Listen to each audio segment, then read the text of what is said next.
Title 17 U.S. Code 512F provides penalties for the deliberate misrepresentation of copyright infringement. The owners and authors of this video, the Common Denominator, and the Paramystic Broadcast Channel are a nonprofit 501c3 exempt organization and believes in good faith that it constitutes educational fair use, as per Title 17 U.S.C. 107. Persons, agencies, attorneys, and or social media algorithms filing a false or frivolous Digital Millennium Copyright Act complaint may be subject to civil liability. Warning: the following content may contain elements that are not suitable for some audiences. Accordingly, viewer discretion is advised.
I pledge of allegiance to the Constitution of the United States of America and to the republic for which the flag stands, one nation under Almighty God, indivisible and with liberty and justice for all.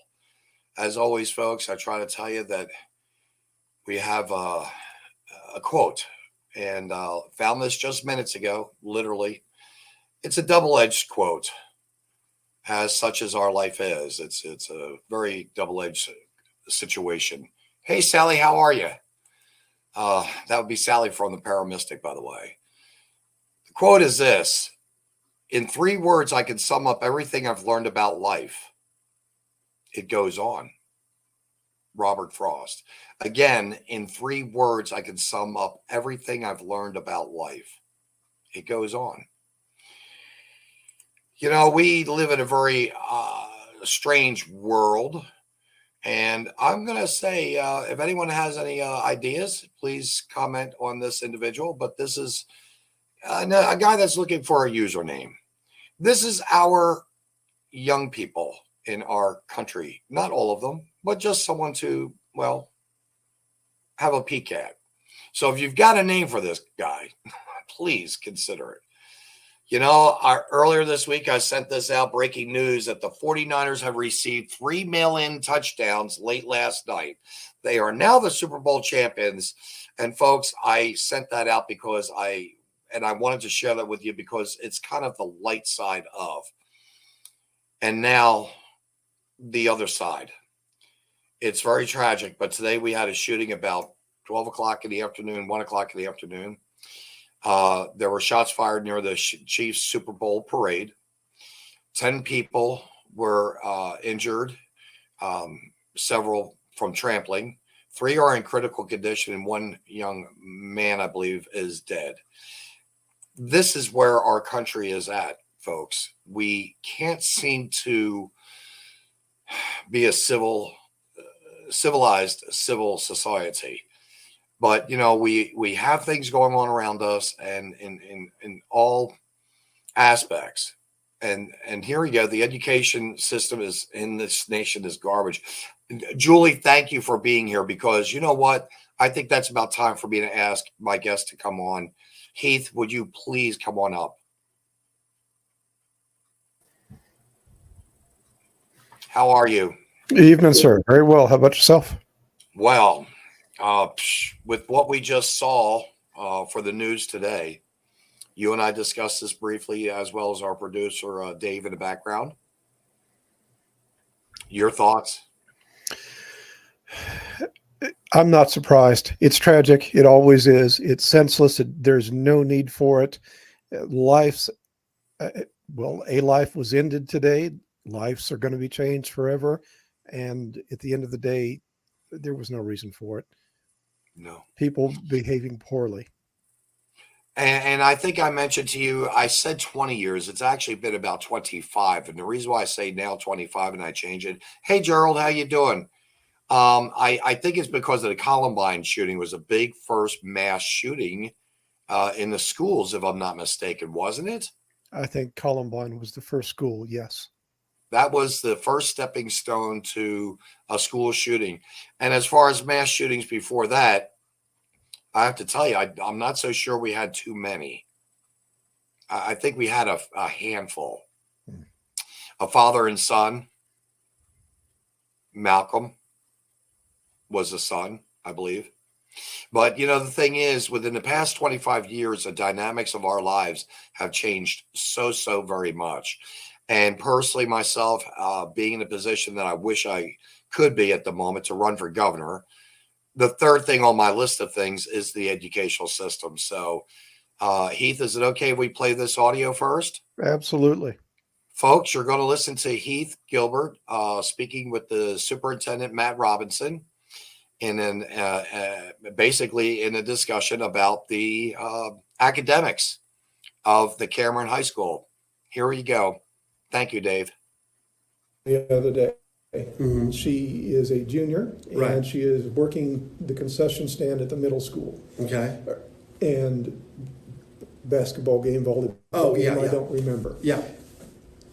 A fellow student came over to her. A man had purchased $3.75 in whatever.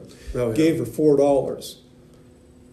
she had to ask my child how much change to give for $4. She is a junior in high school, and she does not understand $3.75 means a quarterback and change. In the entire 2 hours that my child was there, she had to help this other junior student to make simple change. It's not pennies that are added in there. It's an even number that should be third and fourth grade stuff. Right. She comes home this year. She doesn't do the pop. So Heath, what was his demeanor? It seems like he's very, I don't want to say he's okay with it, but he's lacking some kind of emotion about this, I believe. He wasn't surprised. I think that he knows. I was telling him something I believe that he already knows. He knows that the kids are not doing well in school. He knows. And so with him knowing, you would think that, and I got to tell you, when I had a principal in school and I was a knucklehead, to coin a phrase a good friend of mine uses quite often. I was a knucklehead, and my principal would get me in there. Mr. Ogden was his name. I remember him very, very well. And he'd rattle my cage and make me say, hey, you got to step up. You know, you've got to start getting better grades. And he cared. I mean, Mr. Ogden really cared. This man here just sounds so, I'm used to it. I've heard it. It doesn't surprise me. No big deal. And so, Dave, if you don't mind, move on, please. Popcorn reading. Last year they did the popcorn reading in the ELA class. Yeah.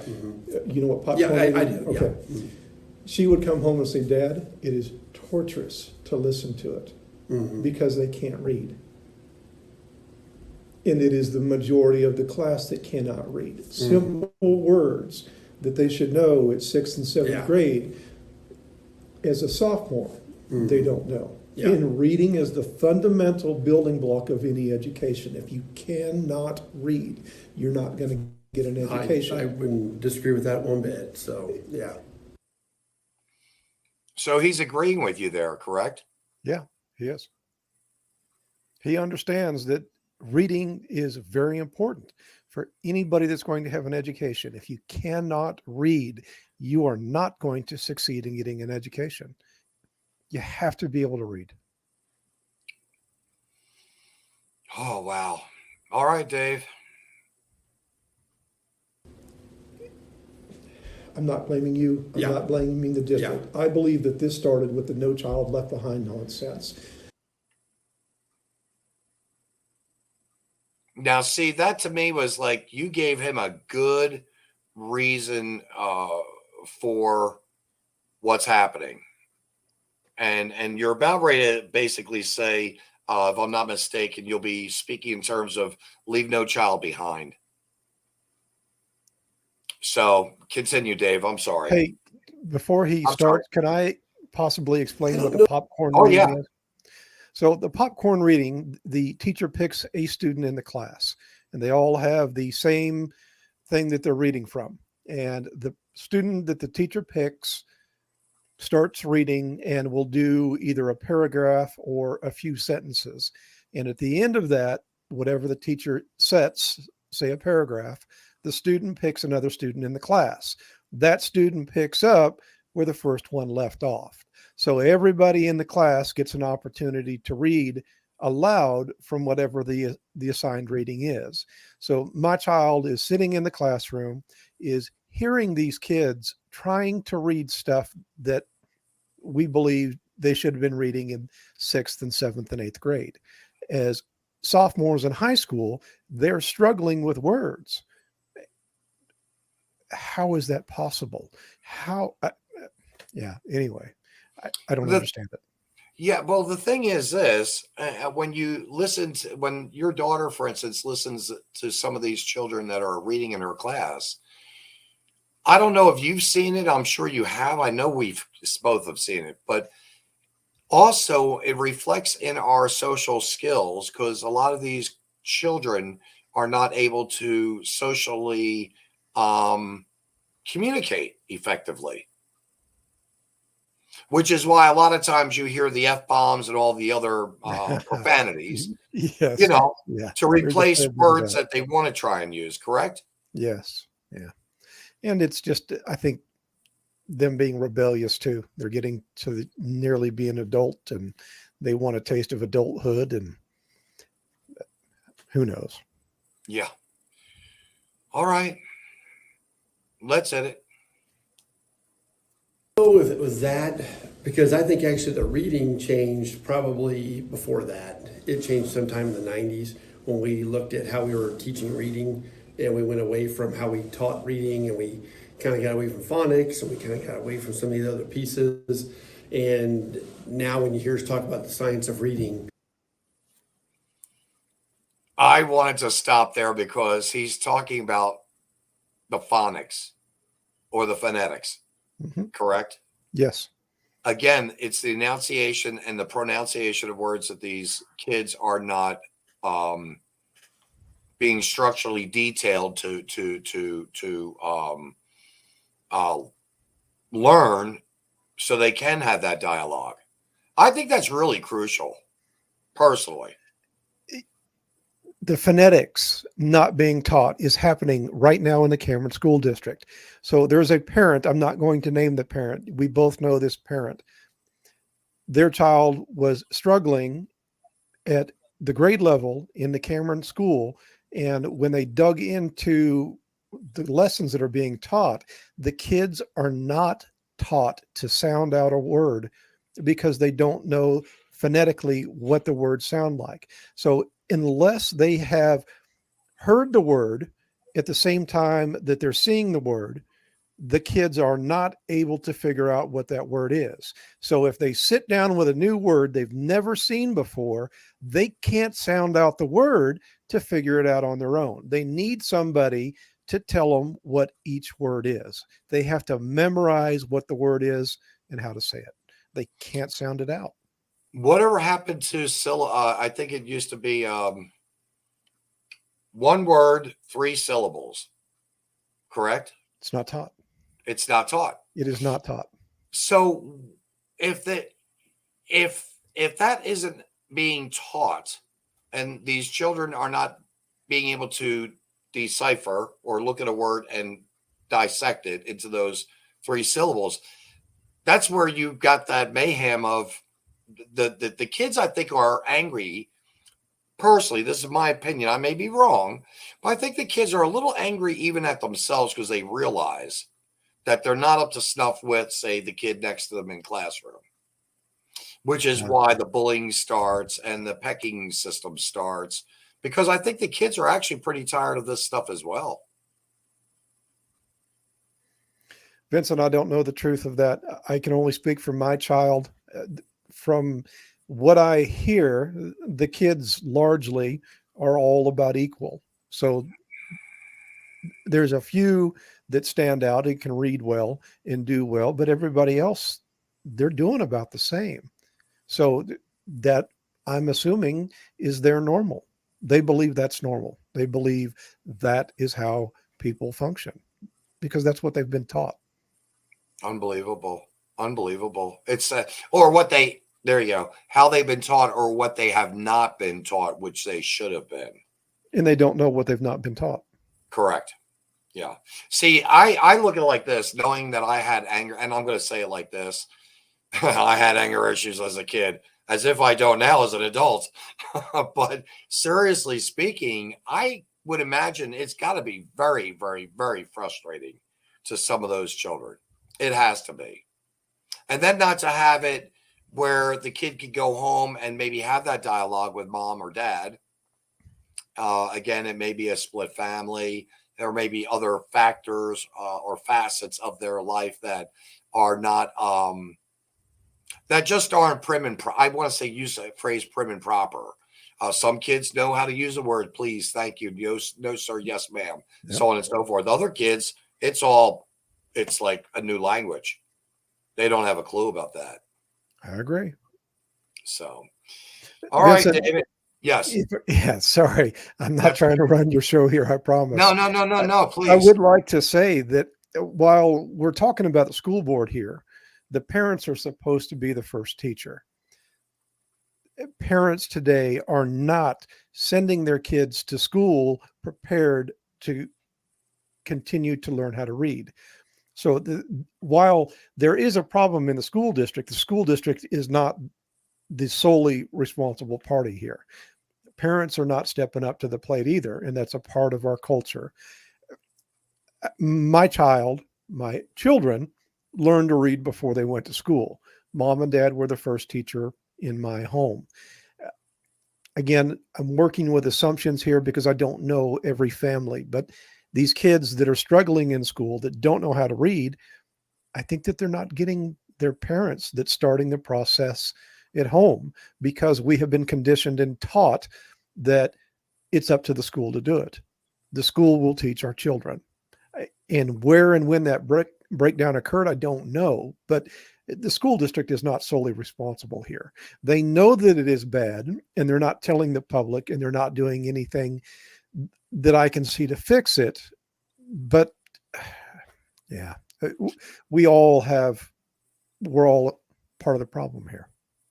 You know, Heath, I think you put that very eloquently, to say the least. And I mean that. You really did. I go with the simplest form of the fractured foundation of family. Yes. But you really just gave a very good, poignant detail. It's that the parents aren't taking the time to see that the kids' homework is fulfilled, that they're not taking the time to say, hey, read a book. I remember seeing on the news way back when, in fact, it would have been about 20 years ago, there were two Asian women, twins, that were in Harvard University, and their mother made them read one book a week. Right.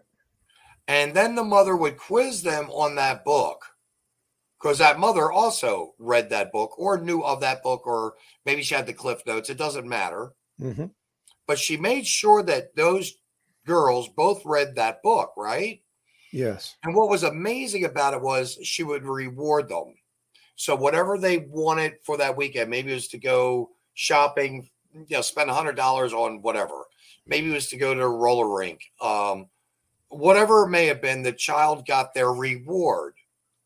And if the girl didn't read the book, then of course there was no reward for that weekend or the following weekend coming, because everything was set up to where the next weekend, the next weekend, the next weekend. Mm-hmm. You do this today, and next weekend you get that. In the meantime, here's another book, and move forward. And when I think about that story occasionally, and I'm sharing it right now, it makes me remember certain friends of mine that had parents that were pretty much like that as well.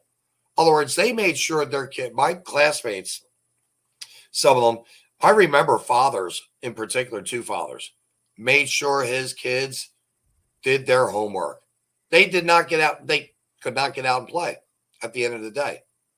Get your homework done, and then you can get on your bike, and then you can go play with the other kids.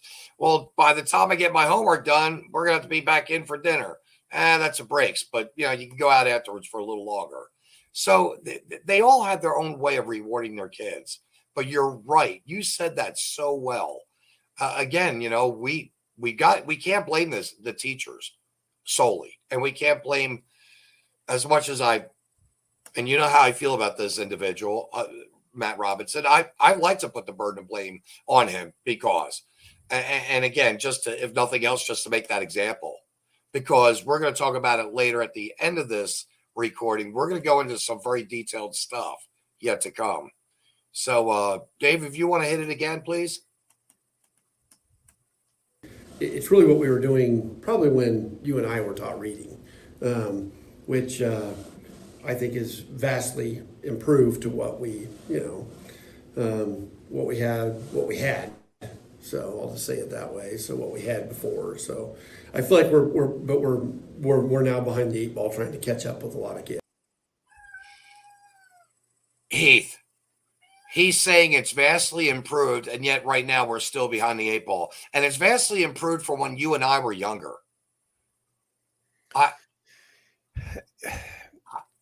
How can he say that? Vincent, I didn't ask the guy because I wasn't there to hear his explanation, but I'm going to assume I didn't learn to read in the 90s. I believe that in the 90s, oh, he's gone. Outstanding. In the 90s, when they started to change things, I already knew how to read then. So I was learning to read before the 90s. He was saying that in the 90s is when it started to change. My assumption is that he is saying that when he and I learned to read, I started to read in the 70s. That when he and I learned to read, the system that we had was much better than it was when they started in the 90s, when they started to get away from teaching the kids how to sound out a word, when they started to go to the rote memorization of every word. They started to call it a sight word. You didn't know how to sound it out. You just saw the word and you knew that word by looking at it. I think that that's what he's talking about. So he's kind of agreeing with me that in the 70s, when I learned how to read, it was better, and we learned how to read better because of the way that it was taught. So when you say sight reading, it almost makes, and I'm just going to throw this out there. I remember in the mid 70s, I was in high school, and right before that would have been about 72, 73, Evelyn Wood's speed reading came out. That course was about 72 to 74. Actually, about 71, 73, I'd say. So that would be where you're reading you're reading a book, and you're really giving a vast overgloss of all the little ofs, ins, on the articles of English, so on and so forth. Mm-hmm. And you're just looking at all the big words to comprehend the big words and read that material. Right. And so what they did was, you're saying in the 90s, they continued that, or try to continue that into the curriculum, perhaps, of the students during that time. Vincent, I'm taking the man at his word. I don't know. I wasn't learning to read in the 90s. However, when I say a sight word, think of it like your multiplication tables. 5 times 5 is 25. They switched from seeing the letter and knowing the sound for each letter in the alphabet to seeing the word and memorizing the word and the sound that goes with it. They don't know A-N and D, the sounds they make. They can't sound it out because they went to sight words. And that's what they're still doing today. They encourage parents to write words on flashcards and show them to their kid. And just through the repetition process, they learn the words. They learn them by sight. They can't sit down with a new word, a big word, and sound it out. They can't do it because they're not taught how to do it. Then that means they're also not taught, and I'm just going to throw this out there, they're most likely not taught the definition, explicit definition of verbiage. They're not probably taught how to use a thesaurus to see what words could interact and replace, or be a little bit more a better choiced word for a sentence that they're writing. And they probably didn't really, I guess, when we started getting rid of the encyclopedias and we started relying so much heavily on our phones and computers. So really, that's been those three things right there. A lot of people say, well, what is it? I mean, I've had friends, I've got people in their 30s and 40s. What's that, thesaurus? And I'm like, no, it's not a prehistoric dinosaur. Right. Although it is an education, probably. Oh, it's a prehistoric document, though, isn't it? They don't sell those things very often anymore, I don't think.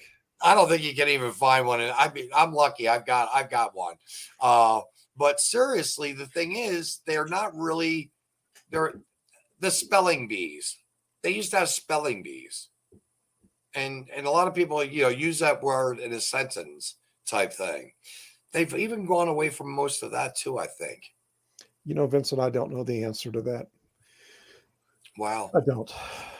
Well, you're making me reflect on my education. So thank you, by the way. So anything else, Heath? No. Okay. Nope. Hit it, Dave. And unfortunately, the kids that are so far behind, Are you ever going to be able to catch them back up? High school's gonna be tough. You know, it's always tough to start catching kids up in high school, especially when you've only. Ready for this, Heath? Yes. When he was saying catching kids up in high school, I know the reasoning for that, of course, is COVID. A lot of it's going to be COVID. They're going to blame something other than the academia. But the other thing is, he actually says in the next statement, somewhere in the, if I'm not mistaken, he says past 5 years. COVID was only 2.5, 3 years ago. Oh, let's play the clip. I think you may not have. Let's listen to it again. I need to hear it again. I think that he said something different, though. Okay. Or meant something different, rather. Okay.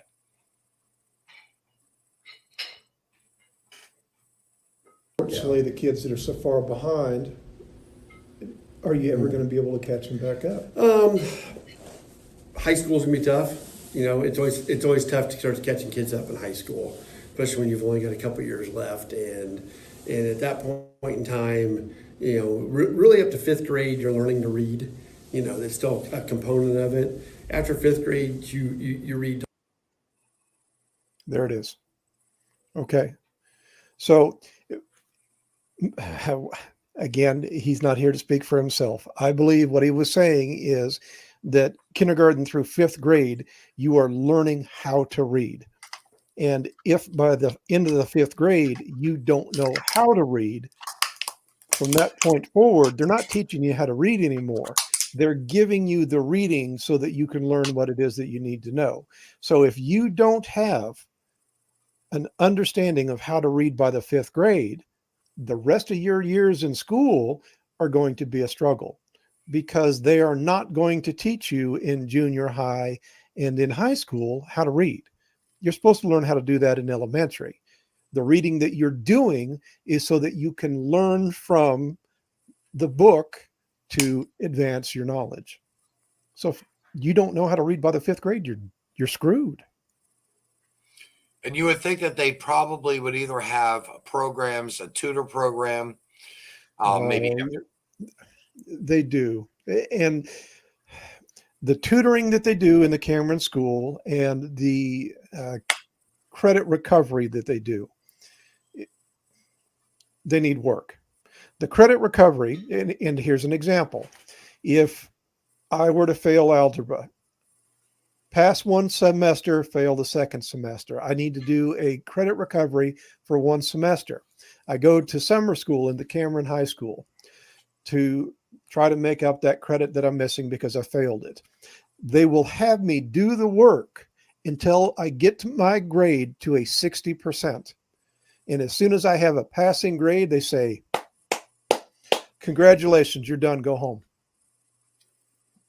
They don't try to instill all of the knowledge that you need to be able to walk out into the world and be proficient in algebra. They only take the time to get you to a passing grade so that they can get you to go to the next grade, so that they can continue to milk you for money, because those kids are a sugar daddy for the school district. Every day that child is in that seat, they get money. Yep. And the tutoring they do is kind of the same way. If you send your child to tutoring at the Cameron High School, they have all of the math classes that are combined into one tutoring class that's provided one day a week. And all the teacher is doing in that class, well, the tutoring after school is helping them to do their homework so that they can get their grade up to pass. They are not working on the fundamentals for those math classes that the kids are missing to try to get them to where they have that aha moment, that epiphany. I understand now, I can take A plus B and get it to equal C. They don't do that. They only put time and effort into getting the kids to pass. And as soon as they pass, they're done.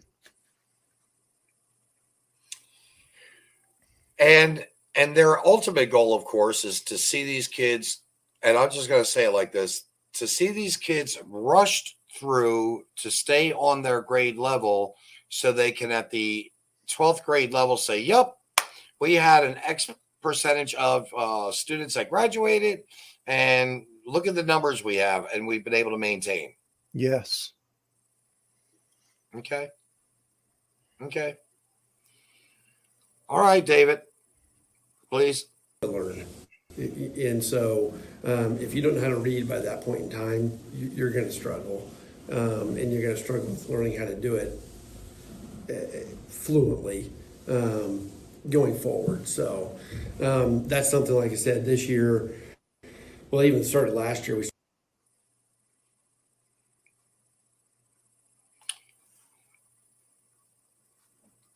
I mean, you may want to just continue on with that for the moment, because I'm getting to the point of improved reading. started to come up with plans. We changed a bunch of our reading direction, and now we're doing some major intensive reading, because I would agree that without the reading component, I'm not saying math isn't an important skill, don't get me wrong, but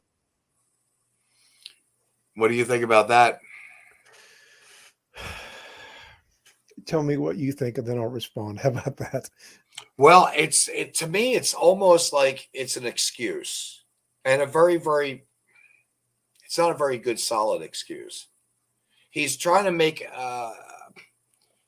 the point that they're trying to help these students or help them in their reading and so on and so forth, but they're really not doing what they are capable of doing. Right. Or but the resources that the schools have to do this for the children. Right. So this problem is not exclusive to the Cameron School District. This problem is statewide because it is a state curriculum that is being taught. The federal government, Uncle Sugar, of course, has a hand in this because we receive federal money, and with the federal money from the Department of Education always comes strings. So the federal government also has a hand in creating a portion of the curriculum. The majority of this is at the state level. Every school district in the state of Missouri is going to have this issue where the kids cannot read to grade level. They are not grade level proficient. The state knows that this problem exists. Every school district in the state of Missouri, excuse me, every school district in the state of Missouri knows this problem. They know that the kids, by the time that they're in the fifth grade, if they don't leave the fifth grade knowing how to read, that it's going to be a nightmare from that point forward. And instead of holding the kid back to make sure that they have a fundamental understanding of how to read, they push them on to the next grade. So at sixth grade, when that teacher gets those kids that can't read at the sixth grade level, they can't comprehend the work because they don't know how to read. So the teacher is having to do twice as much work to be able to get the kids to try to figure these things out. She's having to do makeup work, trying to give them the reading comprehension to be able to understand what it is that they're doing. They don't hold them back at sixth grade. That goes to the seventh grade teacher, the eighth grade teacher. And by the time they get to high school, as Mr. Robinson said, by the time they get to high school, it's just too late. They know that these kids are leaving the school district. They don't have a basic understanding of how to read and that they're not grade level proficient. They know that we're spending, I think Missouri has a budget of a little over $1 billion to fund public schools, that we are spending $1 billion a year in the state of Missouri, and we're pushing out the majority of the kids that are not able to read at grade level. Wow. Gerald had asked this question. So what about the students for which English is not their original language and they are not proficient? I think that poses another whole, and I'm just going to say it to you, Heath, that question alone poses a whole new level of hurt to both the teacher and the student and the students around that student. To answer his question, Gerald, I don't know if they have a metric to be able to track students who do not have English as their primary language. I don't know the answer to that. But it's going to be a struggle? Well, absolutely, it's going to be a struggle, especially if they come in, if they appear in the United States for the sixth grade. They've never had English before. They're already past the fifth grade, so they are absolutely going to be on a struggle bus from that point forward if it's taught in English. If they teach it in Spanish, maybe they'll pick up on it and they'll be okay. But if they're forced to learn in English, they don't stand a chance at all. Right, Right. And with the, and we don't want to go too far off this topic, but with what we're seeing right now with the 10 to 15 million people that have come into this country from so many different countries, I personally see that being probably our number one problem is our communication. And then number two, when you think about the Gen Zs or whoever they are right now, not being able to socially interact and communicate effectively. We're one big country of a Tower of Babylon. We are. You know. All right, David. Without the reading component, you can struggle for a long time. I mean, because you can learn math a little bit by reading, you know.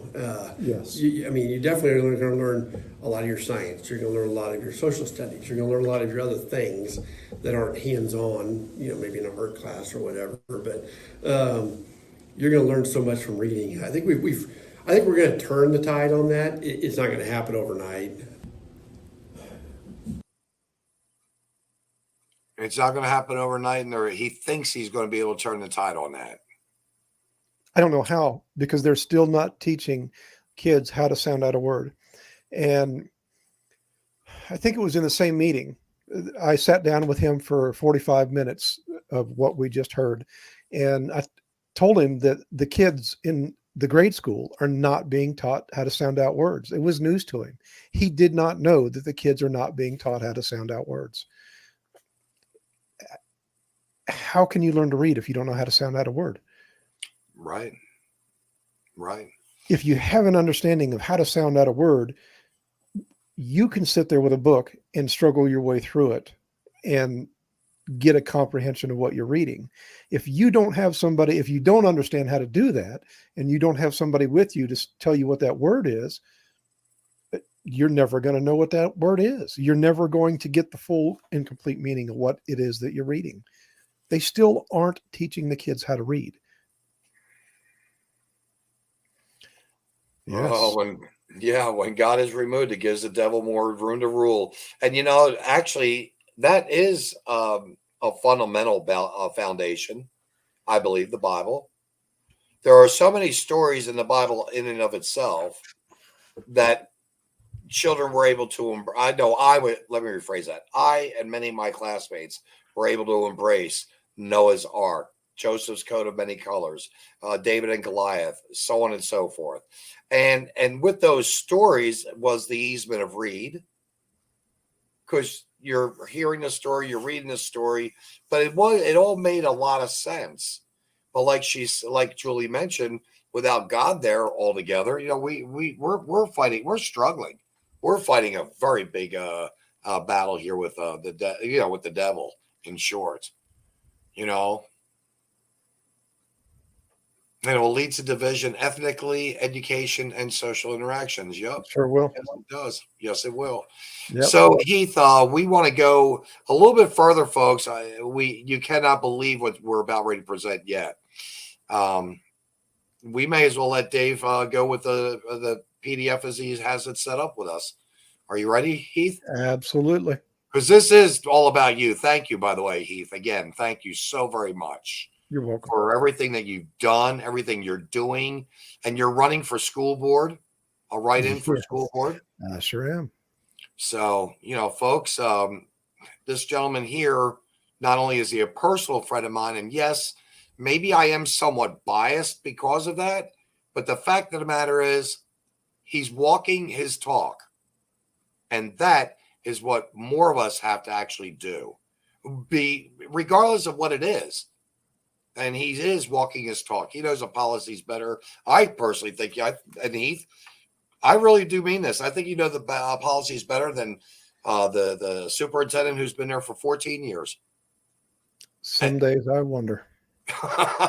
and I think you're shaming him and embarrassing him. You know, I really do. Thank you, Elisa. She's saying thank you to you, Heath. All right. You're very welcome. So there we go. What is this, please? Okay. So a mutual friend of ours, Dan Landy, is running for school board. And on his campaign page, somebody asked, about the requirements. Is there still a grade point average that a student has to carry to be able to participate in sporting events? And I didn't know that question. So I reached out to the principal and the athletic director at the high school. And you're looking at the response that I received from the athletic director. The yellow highlighted portion, he typed his response into my email to him. So the yellow is Mr. Wank, and the other portion is what I asked. Pretty simple what I asked. If a child has 6 D's and a single F, do they still academically qualify to play on a sports team? And his answer here is, so long as a student doesn't have 2 or more failing grades, they qualify academically to play on team sports in the Cameron School District. Correct. Sorry, that was my question. Correct. It is for sports activities or sports and activities. So yes, there is no grade point average requirement to be able to participate in any athletic event, extracurricular things like band, choir, nothing other than you don't fail 2 classes. That's the only requirement. So let me get this straight once again. You can have 6 D's and 1 F, and you can still, that is your goal for which to participate in a sport or school activity outside of the classroom. Correct. I think that standard and bar is way too high. Right. What are the sorry, this gets me fired up. What is their priority here? Is it to educate the kids or to make sure that they can come in, be in the band, be in the drama team, and play on a sports team? What is the priority? And when they say, so long as you don't fail 2 classes, it doesn't matter what your GPA is, you're good to go. No, they are there. We are spending millions of dollars in our school district every year to educate the kids. We're not doing it so that they can play sports and be in a band. I don't understand where their priorities lie, and it frustrates me greatly. Well, you know, I saw this growing up myself. First and foremost, I know I had a very different education. I went to a military school for about 8 years. They took out the military program the 3rd year I was in, I believe. So I didn't have to really go through like the Lords of Discipline movie type stuff. We used to call it a reformatory school. Yeah. You know? But seriously, we had to have a 3.0 grade average to have that title of, if we were playing well enough, by the way, to be on first string. Yes. And then if we had like a 2.5, we weren't really allowed to be considered playing for, or we could play first string, but we weren't able to say, well, I'm first string. That was kind of a title let for the people, for the students that held and maintained a certain GPA. Yes. That's a C+ average on up. And yet here we've got a failing student. And that was another thing we saw, that a lot of schools started, and parents, I think, were involved in this. It's like, wow, my son could just play for such and such college, or if my son could get on the pro ball, the big numbers all through the 70s and 80s, the big salary numbers is what I'm saying. Right. Yep. So if we actually, parents in the 70s, 80s actually kind of pushed that kind of mindset that sports are kind of more important, technically, than grades. Because look, my kid can make, X amount that hundreds of thousands of dollars a year throwing ball. And they weren't worried about the education. If they were gunning, yeah, I can't say that. Sorry, I'm going to take back that statement. I don't know the people. I can't say that. Some people wanted them to play ball and to get an education, but sorry. Yeah, well, that's no, Heath. I think you could do a generalization or an overgloss. I do it all the time. You can't really say that all the parents felt that way, but it seems like it had to be enough parents to where we are today, because today It's all about, let's get the best football team we have. We get 3 of these guys can come out and go and play college ball. 1 can go into pro ball. Boom. We are a known school. And yet none of them can spell their name. Sure can't read at grade level. Yeah. What's another letter we have up here? There we go. Okay, so this is, by the way, that policy that we just read from, or you can have 1 F, but you can't have 2, is from the Missouri State High School Sports Athletic Association, MISHA. All of the schools in Missouri follow the MISHA guideline. So this is from the MISHA guideline. And what is relevant here for students 9 through 12 is item A under 2.3. Well, it don't matter. You're looking at it. Semester prior to participation. And I don't know the answer to this because I've not dug into it, but they're very clear. They don't say in the current semester and the prior semester. They say specifically in the semester prior to participation, your grades, you can have no more than 1 F.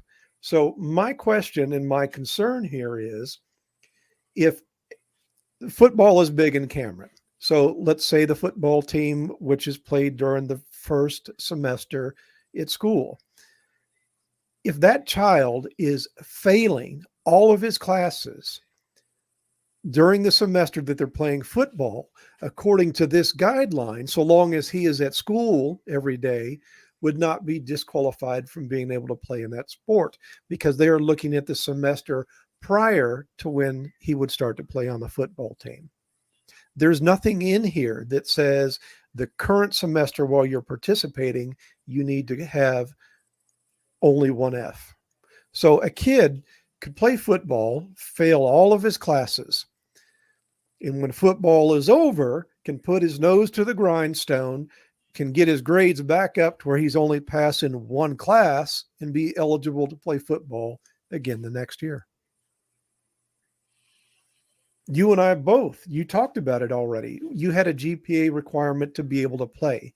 If I wasn't at the right GPA, my little butt was sitting on a bench. I didn't get to play. I could practice, but I didn't get to put on the uniform and I didn't get to play. I had to sit there as a water boy and watch everybody else play. I don't know that that's right, but I'm looking at the guideline from the state, and that is the guideline that our school follows. I'm assuming that that is correct.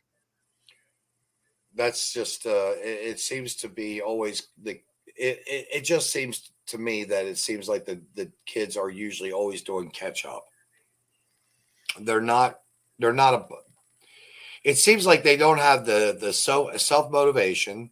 They don't have the ambition. They don't have the self drive. Maybe it's also a lack of self respect and self esteem, but they just don't have they just don't seem to have the oomph to say, you know what, I could do both. And they're not geared or pushed to really doing both, academia and athletic.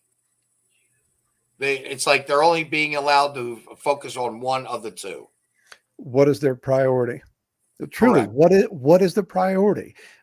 We're spending $1 billion a year in the state of Missouri for education, but education, the priority is education is taking a back seat to the experiences that they're providing at the school. So the sporting teams, the Performing Arts Center, they just built for $8.7 million in a town of less than 10,000 people. What in the world do we need an $8.7 million Performing Arts Center for? What is the priority? Is it the experience or the education? And we're going to show people here in a minute, but I think it is the experience that is the priority for our school district. It's reprehensible. Yes, it is. Go ahead, Dave, please.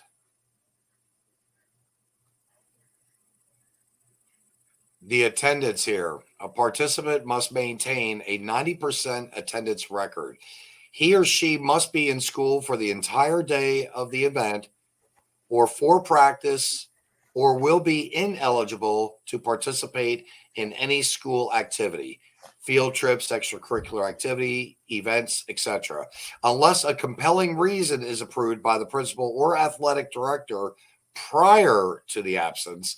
A student must be in attendance for all 7 blocks the previous day if a contest falls on a non-school day.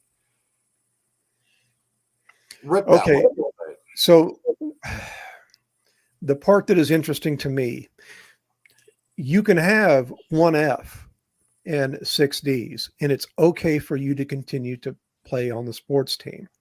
But if your attendance rate drops below 90% and the school district is not getting paid for you to be in that seat, you can no longer you can no longer play. So they are making it a requirement to be able to play on the sports team that you're there 90% of the time. They will keep you from playing on the sports team for your attendance, but they won't keep you from playing if your grade point average isn't above a C. Wow. Again, that speaks to the priority. The And only thing that they really care about is the money. it's having that seat, having a person in that seat for that money. And if I'm not mistaken, well, I know I've got this 17,800. Last year it was close to just a little over 15,000, but it's already gone up in 1 year. 17,800 per student in that classroom for the year to be taught. You know, Heath, this is where I think parents who really do care, and I'm not saying that they don't in some cases, but the parents that can fluctuate enough to work in the schedules of homeschooling.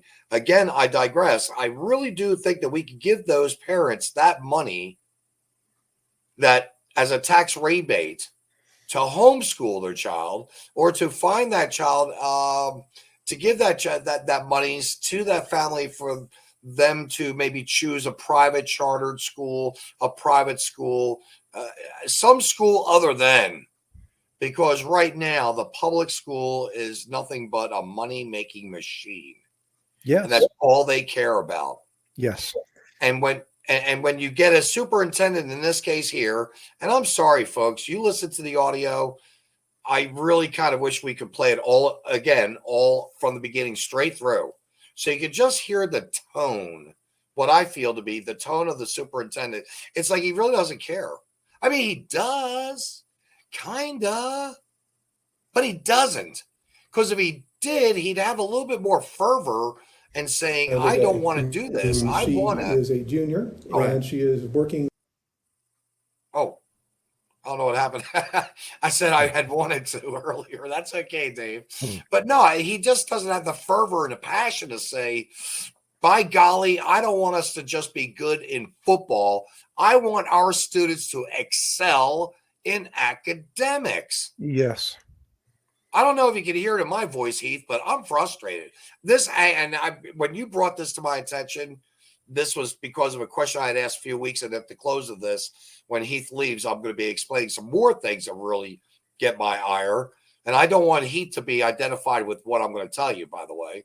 So yeah, it's going to be a good one, I'm sure. But Heath, I just don't think he feels like he's not a general I'd want to stand behind, or an admiral. Vincent, I think that he cares. I do. I have had many conversations with the man over the past year. I sit down with him for 30 to 45 minutes at a time every month that I address the board. I think that he cares. But the reality is that his hands are, it's to some extent tied, because this is being done at the state level. The reading curriculum is set at the state level. And it is easier to go along and get along than it is to make waves and to push to educate the kids. If he, again, assumptions on my part, I don't know this to be a fact, but if he were to push back against the state, and if he were to start holding kids back, for example, that can't read at the end of 5th grade, if he said, look, we're going to start holding kids back again, your child can't read, they have to stay, that the community, a lot of the parents would rise up and say, you can't hold my child back. You can't hold back little Johnny. Little Johnny's a little angel. And he might lose his job. But the Board of Education, they can't get fired. Why aren't they standing up? Why aren't they coming out and telling the parents, folks, there's a real problem here. Only 42% of our kids are able to read at grade level. There's a problem. They're quiet. They celebrate when we go from 42.8 to 42.9. They celebrate. What was what's our next picture, please, Dave? I think it's great. Yeah, the graph, the diagram there. We can see right here on this diagram that isn't this the earned credits, whatever is greater than 80%? Is that what that's all about? This 4-block program and 8-block Vincent, program? I don't see anything on the screen other than you and I. Oh, okay. I'm sorry. For some reason, it's not on a screen. It's a diagram for the sample high school's academic schedules, meaning that the academic schedules are like a 6-period day, 5 each, 7-period day, 5 each, so on and so forth down the line. But I see for this particular deal here is this is where we're trying to see preparing the kids for college. This is a graph that was used for college. Do you see it at all, Heath?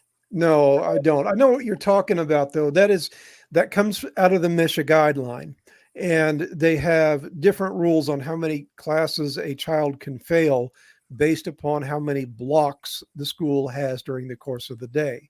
So some schools have 4 blocks, some have 6, some have 7, some have as many as 10. And that is the MISHA guideline that shows, because Cameron has 7 blocks during the day at the high school level, that so long as the child is only failing a single class, they qualify to participate in a sporting event in the state of Missouri. And so, like in that case there was one piece that said you had to, I can't even believe I forgot, 8 out of 10. You had to at least pass 8 out of 10 in order to participate and Right. be a part of the sporting program or whatever. Yeah, sorry, I didn't mean to interrupt you. So for a school that has 10 blocks, so they have 10 classes during the school day, they can fail 2 classes out of the 10 and still be able to participate. So long as they don't fail 3, they're good to go. Right on. And finally, this last letter, I believe this is with Mr. Crench. And folks, if you look at this this website right here, maybe you can explain what this in better detail, what that website is and why we're placing this up here, Heath, please. Vincent, I don't see it, brother. Oh, you don't see it. Okay, it's the documents for the Google documents. In the attached handbook, you will find all eligibility requirements to participate in all school activities at CHS. There is no grade point average requirement. Oh, okay. That's the other email. That is the email from the principal at the high school. I asked the same question. A child fails 1 class and has a D in 6 other classes. Are they eligible to participate in a sports team? And he agrees and says, yes, we follow the MISHA guidelines. So long as they're only failing 1 class, it doesn't matter what their GPA is. They can play on the sporting team. And you and I actually went to that website and we pulled it up, and I believe we were looking at the ranking numbers and the 4-year graduation rate, the District A. We were ranked 225 out of 452 with a graduation rate of 94.3. And we're considered at the top 89% of the state. And yet at the ACT grade level, we're at 127 out of 456 schools, I believe, or rankings, with a composite score of 20.4. Right. And I'm probably asking you to, at this point, because I'm reading it right now. It's just that we don't have our proficiency rating is just deplorable, 40%, I believe. Correct? Correct. So the state test that they do at the end of the year, the MAP test, they got all the results back. They test them in reading, mathematics, and science are the three areas where they test. And they get those test results back, and they do magic tricks to determine what these scores are going to be. But they come back with basic, below, let me start at the bottom. Below basic, basic, proficient, and advanced are the 4 levels that a kid can test at on that exam. 42% of the kids in the entire school district, 1,600 students, are grade level proficient in reading. 94% of the students graduate at the end of their time at the Cameron School District. Only 42% of those kids that are graduating are able to read at grade level. Less than half of the graduating class are able to read at that grade level of 12th grade. Yes. So every year they're pushing out kids, and it's not just the reading that's bad. Mathematics is bad. I think the mathematics is a little bit lower. No, I don't remember. I looked at so many numbers in the last month or so, but the mathematics score is equally as bad. It's in the 40 percentile range. It's less than 45%.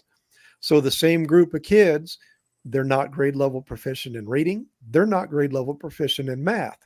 But Matt Robinson stands there on that stage and hands every one of them a diploma and says, here you go, you've graduated high school. And those kids go out into the workforce and say, hey, Mr. Employer, look here. I've got a diploma. I know how to read and do math. And that child that doesn't know how to make change from a $3.75 purchase when they're handed $4 is going to end up going somewhere, possibly, and making change. Wow. I know you spoke briefly, and you didn't need to get too much deeper on it, the theater that they built for $7 to $8 million. You also brought up something last night in conversation with me. And folks, by the way, I think you can tell Heath and I speak quite often. I don't know. I always say I'm his shadow because I have to tell you, I can't keep up with the man. But you also brought up to something to the extent, and correct me if I'm wrong, $500,000, $500,000 is what they are wanting to spend. Cameron High School wants to spend this money on AstroTurf. Dan Landy and I went to the school board meeting in August, and they were discussing the budget. And there's a lot of money that's sitting in the bank. And he was explaining to the board that, yes, we have that money now, but we're saving it for future expenditures. So, yes, there's money sitting in the bank, but we can't use it because it's going to pay for something else. And he was giving the figures off the top of his head, but he mentioned at that meeting that, for example, we're going to have to replace the AstroTurf on the football field. And he said he believed that he thought the cost was going to be $500,000. At a high school with a community of less than 10,000 people, they're going to spend $500,000 to put AstroTurf on the football field. Wow. Yes. That's just crazy. That's is just crazy. And don't get me wrong, I love football. I played football. I love football. I love football. But it doesn't seem like it's a good use of taxpayer money to spend $500,000 to put AstroTurf on a football field. They're not there to play football. They're there to get an education. And again, it circles right back around to where are their priorities. Our kids are failing. Our kids are not learning how to read. They're not getting an education, but they're wanting to spend $500,000 for a football field, for the AstroTurf on the football field. It doesn't make sense to me, Vincent. It doesn't. And I'm so sorry that I didn't get this. I just put this banner up. Obviously, you can tell. I wanted to have it up there earlier, and I really truly did. It's just, I've got to say, it's so never a dull moment with you. It's always engaging. It's always a positive. Well, we may not have positive outcomes, but we're able to have these positive conversations of concern. And we are both very, very concerned, as well as and I say this like this, a very small group of people in Cameron are concerned. And we've got some wonderful people working with us and around us. I think of Greg and Debbie Cox. I think of Joyce Tigner, Travis Eldridge. I think of Dan Landy. And Dan Landy's running for school board. He is on the ballot. Yes. Yes, he is on the ballot, and you're a writing candidate on that ballot. And we also have Colleen and Lonnie from the Passion Church, Pastor Hardy of the Harding of the Passion Church. We've got a really great community here, Heath, and we have other candidates, by the way, that are running for the school board. I've reached out to them, and I'm going to continue to reach out in hopes that they can come to. I believe you are going to have a debate. Am I correct in saying that? Or a conversation? There may be a couple of them. Yes, we're looking at doing one this month, and the Teachers Association is hosting another one sometime in March. So we'll see. Well, the one that we're very excited about is the first one, because it's not going to be under a controlled dialogue, because the teachers one is going to be under controlled dialogue. Yes, they don't want me to talk about the books. Yeah, with Dirty Dan, the retired minister, Kirscher, who also removed himself as president. I personally like to say thank you to him for stepping down after being requested. But seriously speaking, we're going to have something, I believe it's the 23rd of February at the American Legion. I think it's 6:00 at night. Okay. Yes. Okay. And we're hoping to be able to have a camera set up that's going to live stream the event, and anybody that is interested can watch it or even push it out so that others can. And I believe Richie King from WO Entertainment has offered his services, I think, of doing that live feed as well as moderating it with you guys. I believe Outstanding. he's going to do that. I didn't know that he was going to do the live feed, but that's fantastic. I hope that he does. If he does, I don't have to mess with it. I could worry about the debate. Well, and if nothing else, I think, it's only a 20-mile jaunt, but I'll be there. Well, we'll iron out those details, but I do think that we should get that a live feed on that, by the way. So I wouldn't mind having dibs on the common denominator if you don't mind. I would at least, as long as somebody does it. There you go. Heath, the pornography in the school has been well, actually, you and I actually did meet with the statistics and percentages and the ratios that you had presented to the school board on October the 17th of 22. And I was very impressed with you. And then we ended up, and I'm going to say it like this, I believe it was divine intervention. I believe it was divine appointment. The day before our last fourth and final interview, where we were really doing some good exposure of a librarian, Tanya O'Boyle, with her TikTok video bribing children to read porn distributed through the public library, paid for by the taxpayers. We had Dr. Rick Scarborough, who came on and told us about booklooks.org and gofollette.com. Right. And that's when everything pretty much exploded in Cameron. And I think now seeing this, with what you're doing and what Dan's wanting to do, and I'm sure the other candidates are good old boys.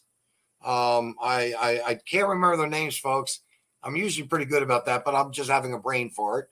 But I just only remember the name Dan Landy and Heath Gilbert. That's all I remember right now.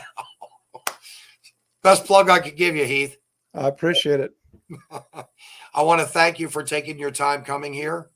And the show is not over yet because, again, I have a dialogue and Heath respectfully knows what it's about. And I asked him if it's okay if I just carry that one by myself, because if I get the arrows, it's only me. Or if arrows are being shot, it's only me that's getting them. But Heath, thank you so very much, sir. You're very welcome. Get to your beautiful wife and have a wonderful, wonderful Valentine's Day. Thank you. Have a good evening. Yes, sir. Peace. So, folks, what I was speaking about earlier, and Dan Landy and Heath and I and Travis and several other people were very, very close. We're very close knit. We do care about our community. We care about what's going on. We know that we're doing the right things. In about a couple, 2 weeks or so for myself, big thing is closing. Big thing's going to hopefully end. Once that's put to rest, I'm hoping to feel so much more like a phoenix rising out of the ashes. But, continuing on with the situation of school. And again, as I said earlier, I do believe homeschooling is probably the next big step for a lot of parents to consider. And if I were to be a governor or allowed to run for governor and become a governor, homeschool, this is the way it would go. You would get that tax, you would get that what would be considered educational rebates. So you would get that basically, not the 17,800, but you'd probably get something closer to 12, 13,000. And that's a good kick to help you be able to homeschool your kids. But this is a thing that came across to me was a parent about 2 months ago asked me this. I have a homeschooled kid, and I want that child to be part of the sports program at Cameron High School. So Dan Landy, who's running for school board, I spoke to him a couple weeks back. I said, Dan, I wouldn't mind you asking a question too. And this is hearsay now. This is me telling you this. But think about this in the long run. I said, a homeschooled child wants to play sports. What does that child or the parents have to do to allow that child to play in the sports representing the Cameron High School? So Dan asked the superintendent, Matt Robinson, what the protocol or the policy was for a homeschool student to participate in activities outside of course, educational classrooms, theater, what have you, band, football, sports, basketball, baseball. And this was what Matt Robinson said to him. The MoDESI has two different policies, two different types of programs set up for the homeschooled student. One policy is 2 hours in the classroom. The rest of the hours of the day is homeschool. And that would allow a child to participate, say, on the football team. The second policy is 6 hours in the school, remaining hours in homeschool. And the child can play in sports. Those are the two policies that can be utilized. There's only one person that's allowed to push one of those two policies. I know you're never going to guess who it is. I'm going to tell you anyway. Matt Robinson, superintendent, is the end-all, be-all. He's His Excellency. Now, God bless Heath. Heath is much more diplomatic than I am. I can't handle Matt Robinson. I'd like to just take him by the ear, yank him out of that schoolroom, and never to return to another building again. That's what I would like to do. I think if he had any dignity and self-shame, he'd walk out on his own and resign. But it's all about the money. Because, see, Matt Robinson implemented the 6 hours in class, remaining homeschool, in order for the child to play on the football team. I'm sorry, I'm trying to homeschool to get my kids away from the academics that you are not teaching my children that I want to teach in my home to my child at my cost. And you want my child there for 6 hours? Why are you making my child go there for 6 hours when I don't want that child to be in the public school system? I'd rather him go for 2 hours. Well, folks, it really comes down to one thing. It comes down to money, money, money, money. Money. That's what it's all about. It's all about money. 2 hours a day or 6 hours a day. Which one brings in more money? And when you really get down to it and you look a little bit further, this isn't only on our school district area. This isn't only on just our state level. We have 7 to 9% of federal money that comes into our state to be distributed through the public schools. It's the Federal Department of Education. It's a federal Department of Education. And then you've got the National Education Association. And then you have the American Federation of Teachers. And it's a trickle-down effect. It's all about the money. But they're going to spend $500,000 on an AstroTurf when they should take that $500,000, put in a couple extra teachers, make sure these kids graduate, and they can graduate proudly with honors that they can say, hey, I am ready to go into a well-known college. Let's prioritize our education. Let's start putting the sports and athletics on back burners. And if we do this, folks, this country is going to maybe stands half a chance of turning around. Because if our kids aren't educated and we don't do what we should for our children, we're going to turn around. It's just going to be, we're going to be a third world country soon. And I hate to say that, but I really do believe we will be a third world country. And you know, a lot of you probably feel like this right here. You know, you would rather sit alone in truth instead of agreeing just to fit in. You know what? This is how I feel. Right up there at the top. Sometimes I feel right like that. You know what, folks? That's not a bad spot to be, because when a friend of mine sent me this picture, I said, you know what? I'm actually up here alone, but I'm looking down at those that are just in the pit of a pile of sadness, of depression, because they cannot seem to figure it out. They need to start climbing up that hill. They need to start being a part of it. I want to share this little letter from last week. I'm going to share it again. To my kids and grandkids, I am sorry I was too weak to fight and stand up for your freedoms that I once enjoyed. I was too scared to lose my job, and I was afraid I'd offend my friends. The reason you don't have your freedoms anymore is because of people like me that thought others would do this fight.